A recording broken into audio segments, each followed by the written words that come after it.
Continuing our topic of RS integration, now we are doing properties part 3. This is very important theorem which we are now going to discuss. This theorem has further application, so that from that point of view, this result is very important.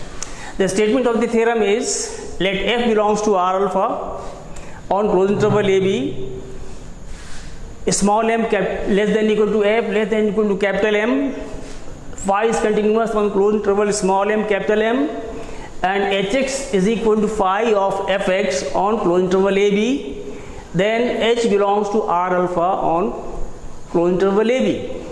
Proof. We choose epsilon greater than 0.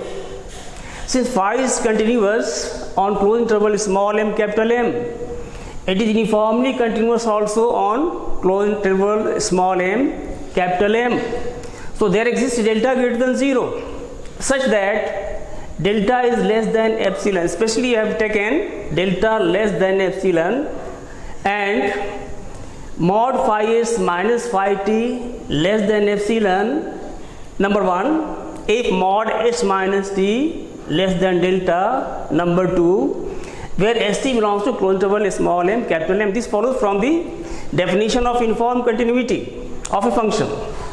Since f belongs to R alpha on closed interval AB, there exists a partition P consisting of points a equal to x0, x1, x2, xi minus 1, xi, and so on, xn equal to b of closed interval AB, such that UPF alpha minus LPF alpha less than delta square.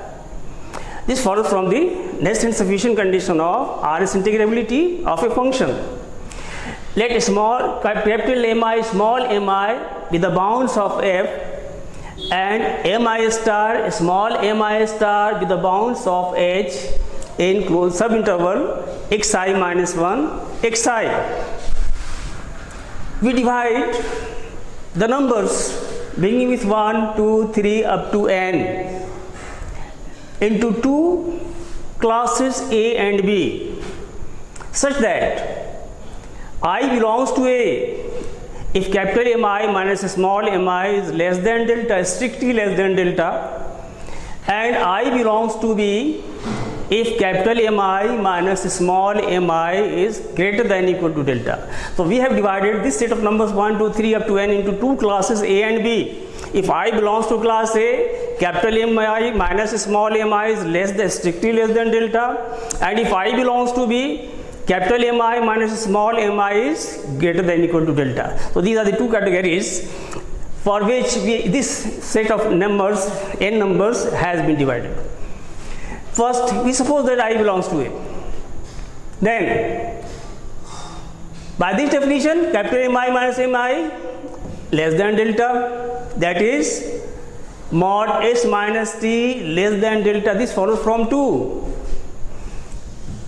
because s and t are the elements of the closed interval small m capital M, which has functional values in terms of f.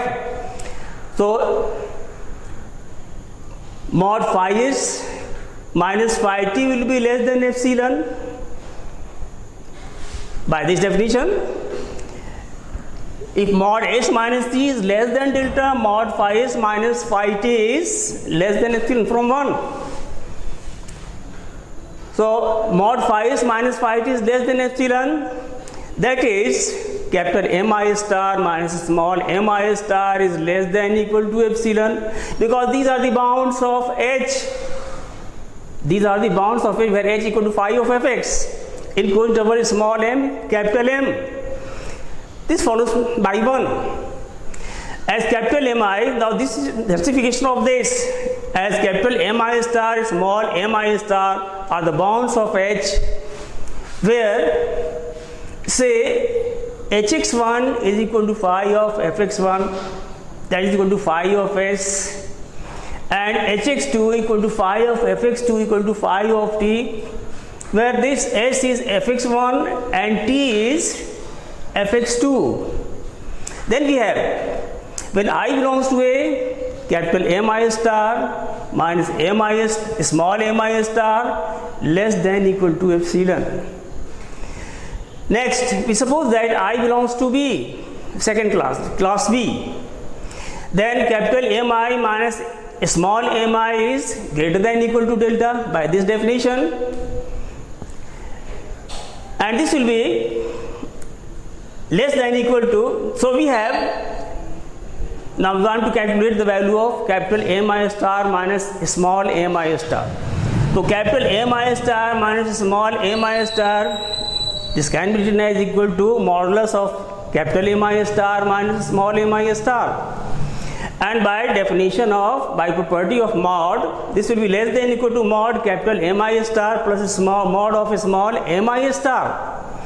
That is equal to M I capital M I star plus small m I star, and this will be less than equal to k plus k equal to 2k, where k is the least upper bound of mod of phi t, where t belongs to closed interval small m capital M, m less than equal to small t less than equal to capital M.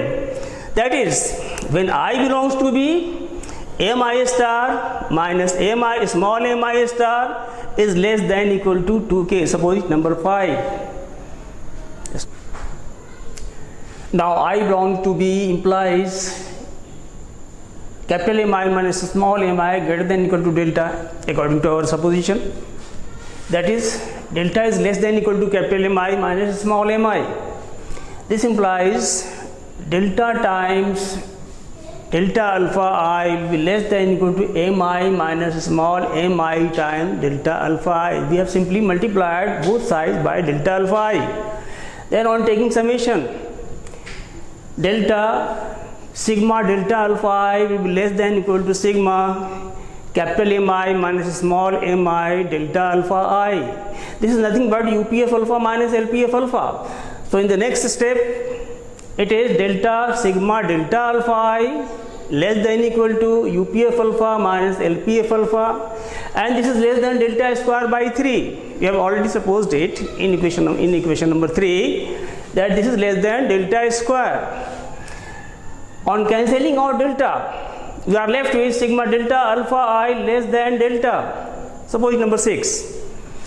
Now we have UPH alpha minus LPH alpha, because we have to show that H belongs to R alpha.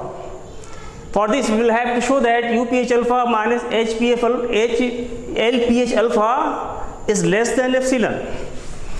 So we have taken the expression UPH alpha minus LPH alpha. This will be equal to sigma capital M I star minus small m I star delta alpha I for I belong to A, plus sigma m I star minus small m I star delta alpha I belong to B, because we have distributed the numbers 1 to n into two classes A and B.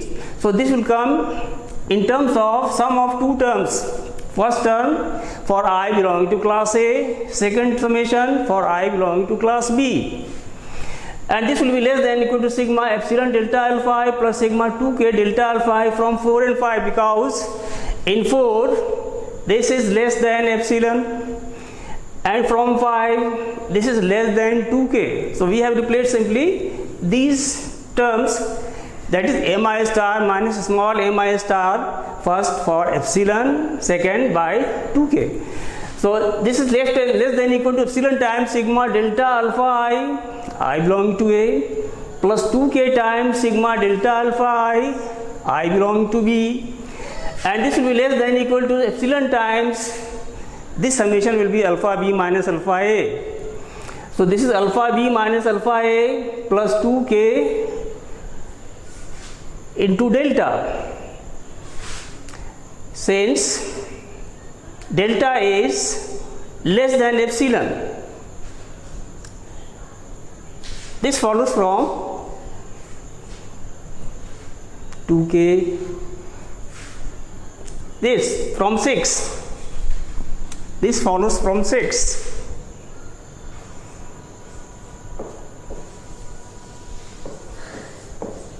Sigma delta alpha I less than delta for I belonging to B. So this has been replaced by delta. So now we are writing it less than equal to epsilon times alpha b minus alpha a plus 2k, because delta is less than epsilon. So we have replaced delta by epsilon, so epsilon is common to all. And since epsilon is arbitrary, it means 2ph alpha minus LPH alpha is less than a small number that is smaller than epsilon. So H belongs to R alpha on AB.